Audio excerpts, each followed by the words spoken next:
Hi, this is Brian Allgaier from Insomniac Games. I'm the creative director on Ratchet and Clank Into the Nexus. Into the Nexus is a return to the classic Ratchet and Clank style adventure and continues Ratchet's story arc from the Future series that included games like Tools of Destruction and A Crack in Time.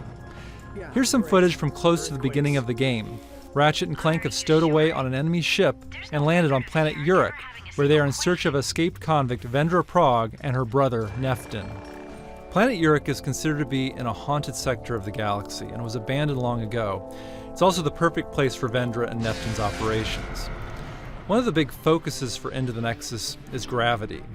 This is something that Ratchet games have explored with Spherical Worlds, and Into the Nexus goes further by incorporating gravity manipulation in both our weapons, gadgets, and a new game mode that I'll be showing in a little bit. Here Ratchet is using a gadget called the Grav Tether that allows him to create these gravity beams between targets. He can change their direction, create multiple beams, and use them to travel across bottomless chasms.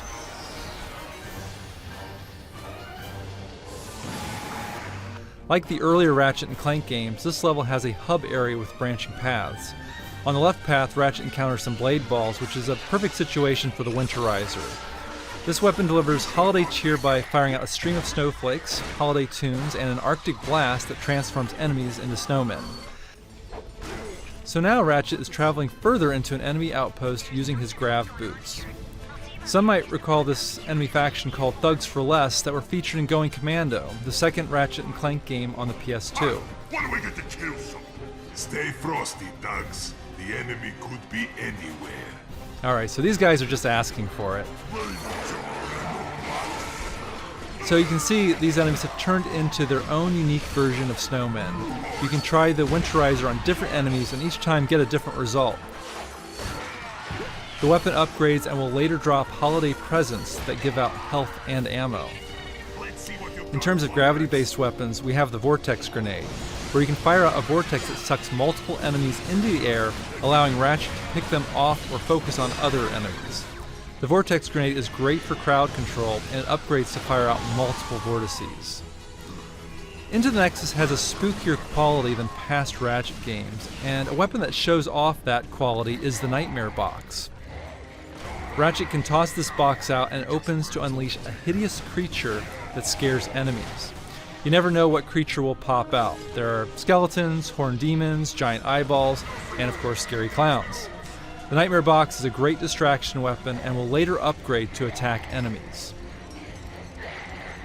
There's another weapon that seems kind of basic at first, but later upgrades and plays with gravity. The Temporal Repulsor is a great shotgun type weapon that knocks enemies back, but when it upgrades, it knocks them up into the air, putting them in a temporary stasis mode, allowing Ratchet to shoot them again to deliver a 1-2 punch and take them out of the action. As Ratchet takes out more thugs, Vendra becomes wise to him, getting closer to her, and starts a one-on-one dialogue. This kind of villain-hero relationship has been very important in past games like Tools of Destruction and A Crack in Time, where we've had villains who had a connection to Ratchet or his past. In Nexus, Vendra is searching for her own kind, and this of course is in line with what Ratchet has been pursuing in past games where he's been trying to find his race, the Lombaxes. Vendra compares her quest with Ratchet's and believes the two of them are very much alike. In terms of the haunted spooky theme, the phrase we came up with during the early stages of production were exploring the darkness of space, where you are in these dark areas of the level and don't quite know where you're going. In this section, we have these ghostly anomalies that have given the sector its haunted label. Ratchet and Clank later learn that these ghosts are creatures called Nethers who have escaped from another dimension. Clank gets an upgrade where he can travel into Nexus points that take him into the Nether dimension where he has full control of gravity. Clank can fall up, down, left and right, and manipulate gravity to move objects around and solve little action puzzles.